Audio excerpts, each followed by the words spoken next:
SSP Global Jobs, the first job consultancy of Haryana. रोजगार दिलाए, बेरोजगारी भगाए।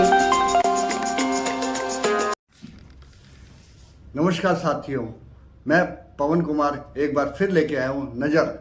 आज का विषय हमारा कुछ अलग नज़र आ रहा है। चुनावी दंगल तो नहीं कह सकते, लेकिन हाँ, एक तरह से राजनीति में जो घटनाएं होती हैं उनसे संबंधित है। अभी हाल ही में भारतीय जनता पार्टी की टिकट है वो लक्ष्मण यादव जी को मिली। हालांकि दावेदार इसमें कई थे, सतीश प्रधान जी भी कई दावेदार थे, रणधीर कापड़ीवास भी दावेदार थे। इसके अलावा सुनील मुंशीपुरिया मंजू भी इस टिकट पे दावेदार थे। अब पार्टी ने टिकट किसको दी या उस टिकट में किसका योगदान रहा, लक्ष्मण को टिकट दिलवाने में किसका योगदान रहा, किसने उसमें सहयोगी भूमिका निभाई, ये एक चैप्टर हमारा अलग है।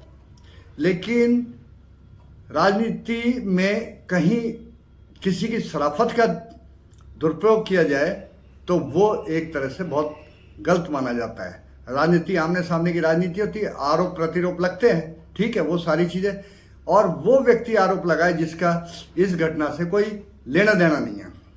जी हाँ, हम बात करें आज की घटना की। आज स्वर्ण जयंती पार्क के पास केशव चौधरी ने अपने कार्यालय के पास स्वर्ण जयंती पार्क के बिल्कुल कोने पे जहाँ पुलिस चौकी है उस पर उधर उन्होंने अपने कुछ साथियों के साथ लक्ष्मण यादव का पुतला जलाया। पुतला जलाना, विरोध जताना कोई बुरी बात नहीं है। अगर कोई सरकार ढंग से काम नहीं कर रही है, कोई नेता ढंग से काम नहीं कर रहा है तो उसका विरोध भी करना जनता का कार्य है। पुतला फूकने तक की भी नौबत आती है तो वहाँ भी सही है। लेकिन बात इस चीज़ की है कि पुतला वो व्यक्ति फूक रहा है जिसके ऊपर बहुत से आरोप लगे हुए हैं और दिन प्रतिदिन उसकी गतिविधियां हैं वो मतलब एक तरह से चली आ रही हैं। उसका उद्देश्य मात्र ये रहता है कि किसी न किसी नेता के साथ चिपके रहना, और जब कोई गलत काम करते हुए पकड़ा जाऊं या किसी तरह की दलाली करते हुए पकड़ा जाऊं तो वो नेता मेरा आका बन के मुझे हमेशा संरक्षण दे, मेरे को बचाने की कोशिश करे।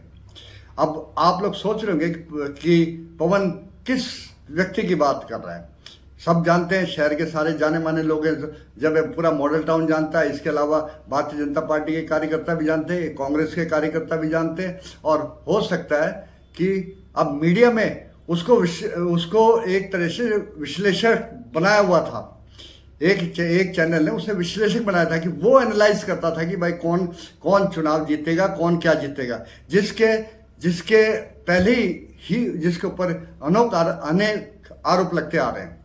चाहे वो नौकरी का मामला हो, उसका नौकरी से किसी तरह का कोई लेना देना नहीं है, लेकिन उसने नौकरी के नाम पे बहुत से लोगों से पैसे यहाँ पे ऐंठे। जब कार्रवाई बढ़ी तो बीच में किसी न किसी नेता को घुसाकर बीच में लाकर इस मामले को रफा दफा करने की कोशिश हुई। उनके थाने में भी उनकी शिकायत होगी निश्चित रूप से। और अब इसकी क्या है, ये कौन है केशव चौधरी? केशव चौधरी के अगर हम पूरी तरह से बात करें तो केशव चौधरी को, जैसा कि मैं जानता हूं, ये पहले कैप्टन अजय सिंह यादव के खेमे में थे। जब कांग्रेस की सरकार थी तो कप्तान के साथ थे, और कप्तान के साथ भी मिलके कोई ना कोई मतलब कप्तान को आगे करके कहीं ना कहीं इसने फायदा उठाने की कोशिश जरूर की होगी। अब फायदा क्या उठाना कि जैसे मान लो कैप्टन अजय सिंह की हम बात करें, कैप्टन अजय सिंह ने कोई काम करवाना है तो काम कैप्टन अजय सिंह ने तो अपने कार्यकर्ता समझ के इसका काम कर दिया, लेकिन इसने उस व्यक्ति से पैसे ले लिया, अपनी आय का साधन बनाया। तो इसी तरह जब जैसे 2014 में जब भारतीय जनता पार्टी आई, रणधीर कापड़ीवास यहाँ से विधायक बने, कैप्टन अजय यादव को हरा के रणधीर कापड़ीवास यहाँ से विधायक बने, तो इसने पाला एकदम बदलना चालू कर दिया, और देखते ही देखते ये पाला बदल के रणधीर कापड़ीवास के खेमे में चले गए। अब उनका आका बदल गया। आका पहले कैप्टन अजय यादव थे, अब आका बदल गया, रणधीर कापड़ीवास हो गए। अब कापड़ीवास काफ़ी भोले इंसान हैं, वो ज़्यादातर इतने सौदेबाजी या किसी तरह की घटना से उनका कोई लेना देना नहीं होता। वो धार्मिक प्रवृत्ति के नेता हैं और उनको जैसा व्यक्ति समझाता है, राजनीतिक दृष्टिकोण एक अलग है। उनकी महत्वाकांक्षा है कि मुझे मतलब विधायक बनना है और कुछ काम करना है, वो उनकी महत्वाकांक्षा है, वो अपनी जगह पे। लेकिन अगर उन पर कोई किसी तरह का आरोप लगे, ऐसा कोई भी प्रमाण कभी नहीं मिला। और रणधीर कापड़ीवास एक साफ छवि के नेता रहे और आज भी हैं। चुनाव जीतना, लड़ना ना लड़ना वो एक अलग फैक्टर है। अब क्या था, रणधीर कापड़ीवास जब ये नहीं रहे, विधायक नहीं रहे, पिछले चुनाव में जब चिरंजीव राव दोबारा से विधायक बने तो इन्होंने अपनी नज़दीकियां डॉक्टर अरविंद से बना ली, क्योंकि अरविंद उस वक्त टूरिज्म के चेयरमैन बने थे। टूरिज्म के चेयरमैन बने थे और चेयरमैन के से बल्कि पहले ही ये डॉक्टर अरविंद के बिल्कुल नज़दीक चले गए थे जब सहकारिता के विभाग के वो चेयरमैन बने। तो अब इस दौरान मेरी एक बार डॉक्टर अरविंद से भी मीटिंग हुई। डॉक्टर अरविंद से जब आमने सामने बैठे थे तो मैंने उनसे सवाल करा, मैं कि जी आपने कुछ गलत लोगों को अपने साथ बैठा रखा है और जो आपको भी बेच सकते हैं। तब डॉक्टर अरविंद के ये जवाब थे कि जो मेरे को बेच सकता है तो भाई बेच ले, ठीक है, उसमें इतनी काबिलियत है कि मेरे को बेच सकता है तो मेरे को कोई इतराज नहीं होगा। लेकिन देखते देखते डॉक्टर अरविंद ने भी उनसे किनारा कर लिया और अब बिल्कुल अब इस वक्त वो किसी के भी साथ हैं। हो सकता है जिन नेताओं के वो साथ हों वो भी मेरे अच्छे मित्र हों, लेकिन जहाँ बात आती है कि किसी पे मतलब अनावश्यक आरोप लगाना जिसका कोई प्रमाण नहीं है कि उसको उस पर आरोप लगा के उसकी छवि को खराब करना, ये एक तरह से मैं उसको बिल्कुल भी सही नहीं मानता हूँ। तो ऐसे ही आज इसने केशव चौधरी ने किया। उन्होंने लक्ष्मण यादव जी का, जिनको रेवाड़ी विधानसभा से टिकट मिली है भाजपा की, उनका पुतला फूका। पुतला अपने कार्यालय के सामने स्वर्ण जयंती पार्क के पास फूका, ठीक है। उनके कुछ साथी भी होंगे जो इसमें साथी भी हैं जो इसके साथ इनका पूरा सहयोग दे रहे हैं। अब मैं उनसे पूछना चाहूँगा कि वो लक्ष्मण यादव को कितना जानते हैं, वो कितना जानते हैं और कितनी बार लक्ष्मण यादव से वो मिले हैं, जब और कितनी बार वो कोसली गए हैं कि उन्होंने देखा हो कि वहाँ पे लक्ष्मण यादव ने कोई करप्शन किया हो, कोई भ्रष्टाचार किया हो, ठीक है। टिकट पार्टी ने या किसी ने भी दे दी, वो रेवाड़ी से दे दी, वो एक अलग फैक्टर है।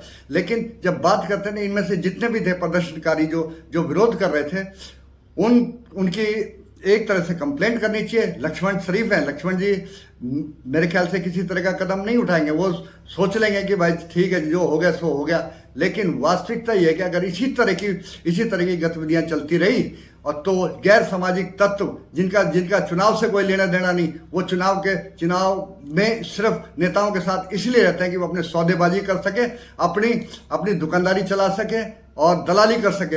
इन नेताओं को आगे करके अपनी दलाली करना इनका मुख्य उद्देश्य होता है।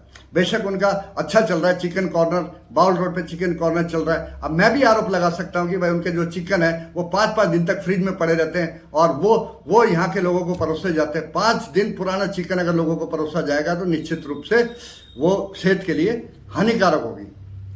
और इतना ही नहीं, आज मुझे दुख इस बात का है कि इस तरह की जब घटना जब कभी हो रही है तो मीडिया उसमें उतरकर यह दिखाने का प्रयास करता है कि मेरी टीआरपी ज्यादा है तो मैं इस केशव चौधरी को आगे करके मैं सामने वाले की छवि खराब करके मैं उनसे मोटी रकम ले सकता हूं। जो लक्ष्मण जी किसी को उनको अनैतिक भाव नहीं दे रहे थे। इज्जत सबकी करते हैं, वो सबके साथ हैं और जरूरत पड़ने पे सबके साथ खड़े भी हो पाते हैं। लेकिन अगर बात जहां ब्लैकमेलिंग की आती है तो शायद लक्ष्मण जी ने उनको कहीं ना कहीं नकारा होगा। आज केशव चौधरी को वो ढाल बनाकर वो पत्रकार भी जो अपने आप को, उसके व्यूअर्स बेशक ज्यादा हों, व्यूअर्स हमारे कुछ भी नहीं है, व्यूअर्स उसके हमारे से बहुत ज्यादा हों, लेकिन बात ये आती है कि कहीं ना कहीं ऐसी स्थिति उसके साथ भी आएगी। बेशक उसके व्यूअर्स ज्यादा हों, लेकिन कहीं ना कहीं वो बीच चौराहे पे पिटता हुआ नजर आएगा जब इस तरह के गैर सामाजिक तत्व हैं उनको आगे करके अपनी रोटियां सेकने का प्रयास करेगा।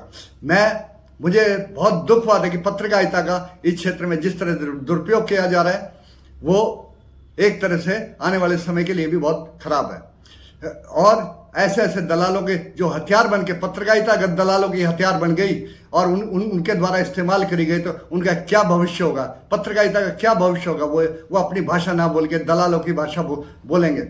मैं खुद ये आरोप लगाता हूँ कि भाई जो चावला चिकन में जो चिकन दिया जाता है वो 5-5 दिन पुराना होता है, और जरूरत पड़े तो ये भी है कि भाई उसकी जांच करानी चाहिए, सीएमओ से उसकी जांच करानी चाहिए, मेडिकल डिपार्टमेंट से जांच होनी चाहिए कि इन जो परोसा जा रहा है, जो इस तरह का सामान परोसा जा रहा है वो कितना शुद्ध है और कितने दिन पुराना है। दूसरों पे अनावश्यक किसी तरह की आरोप लगाना वो मैं भी गलत मानता हूं इस बात को। लेकिन जब पानी हद से ऊपर चला जाएगा, ठीक है, लक्ष्मण यादव जी मेरे दोस्त हैं, दोस्त तो मेरे सतीश जी भी हैं, सतीश प्रधान भी है, सतीश खोला जी भी है, डॉक्टर अरविंद भी है और रणधीर कापड़ीवास भी है। तो इसका मतलब ये नहीं है कि मैं एक को खुश करने के लिए दूसरे पे किसी तरह का अनावश्यक आरोप लगा दूं। तो मीडिया को भी मैं एक तरह से सचेत करना चाहूंगा कि वो बिना ऐसे दलालों के साथ दलालों की कवरेज ना करें, और इनको जो बैठे हैं अब अच्छी जगह पे, मतलब अपनी झूठी रेपो बना के जो बैठे हुए हैं और अपनी दुकानदारी चलाने की बात करते हैं और अपने दलाली करने की बात करते हैं, ऐसों की कवरेज ना करें। और इनको जो ठिकाने पे बैठे वहां से उठा के इनको रोड पे ऐसा खड़ा किया जाए कि दलाली करने के साथ साथ और भी दूसरे काम है वो भी भूल जाए कि दलाली करना, ये भूल जाएं कि किस तरह ब्लैकमेलिंग की जाती है, किस तरह सामने वाले को, मतलब सामने वाला अगर कहीं उठ रहा है तो उसको दबाया जाता है। मैं बस इतना ही कहना चाहूंगा कि ऐसी घटना नहीं होनी चाहिए।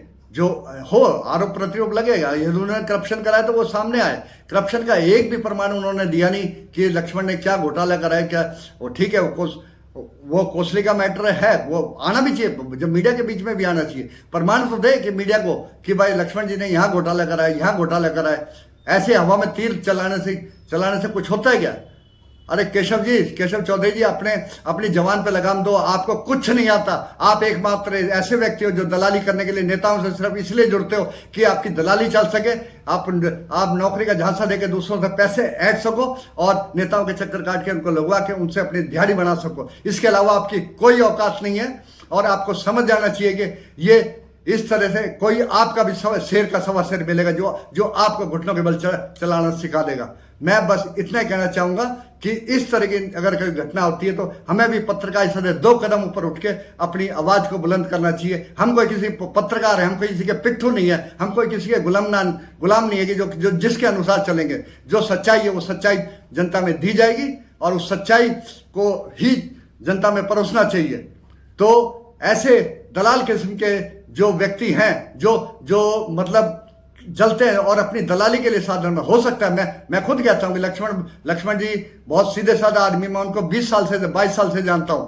और हो सकता है केशव चौधरी ने उनसे कोई काम की कही हो और जिसमें केशव चौधरी को बहुत मोटा मुनाफा हो रहा हो और लक्ष्मण जी ने उनको वो काम करने के लिए मना कर दिया हो, और उसका बदला अब टिकट मिलने के बाद केशव चौधरी वो उसका बदला निकाल रहे हैं। बस आज तक नजर में इतना ही। इसके बाद फिर मिलते हैं। अगर इनका खुलासा करने की बात आई तो समय समय पे खुलासा भी किया जाएगा और केशव चौधरी के तमाम जितनी कार्रवाई जो उनके कारनामे हैं, जो पिछले 20-25 सालों में जो इनकी गतिविधियां थी, उनकी भी कभी ना कभी आने वाले एपिसोड में उनकी सारी पोल खोली जाएगी कि कितना पवित्र है ये केशव चौधरी, जो दूसरों पे उंगली उठाना जानता है। उसके गिरबान में कितना मैल है और कितना क्या है। अरे जब लड़ाई लड़नी है तो आमने सामने की लड़ाई लड़ो। क्या राजनीतिक मुद्दा बन के क्यों लड़ाई लड़ने की बात करते केशव चौधरी जी, मेरा भी कुछ नहीं बिगड़ेगा। और ठीक है, लक्ष्मण जी की बात अलग रखो, लक्ष्मण जी का मामला हो सकता है आया गया चला जाए, वो ज्यादा इतना जोर भी नहीं देंगे। लेकिन एक चीज है, यदि मैंने अपना फैसला ले लिया कि मैंने आपको घुटनों के बल चढ़ाना है तो उस बात पे मैं अटल रहूंगा और केशव चौधरी जी आपके सारे कारनामे उजागर करूंगा पब्लिक के बीच में। जो काली करतूतें आपने कैप्टन अजय सिंह यादव के टाइम पे करी, जो रणधीर कापड़ीवास के टाइम पे करी, और उसके बाद के जो नेताओं का आड़ लेके आप अपनी रोटियां सेकने की बात करते हैं, वो सारे मामले उजागर करूंगा।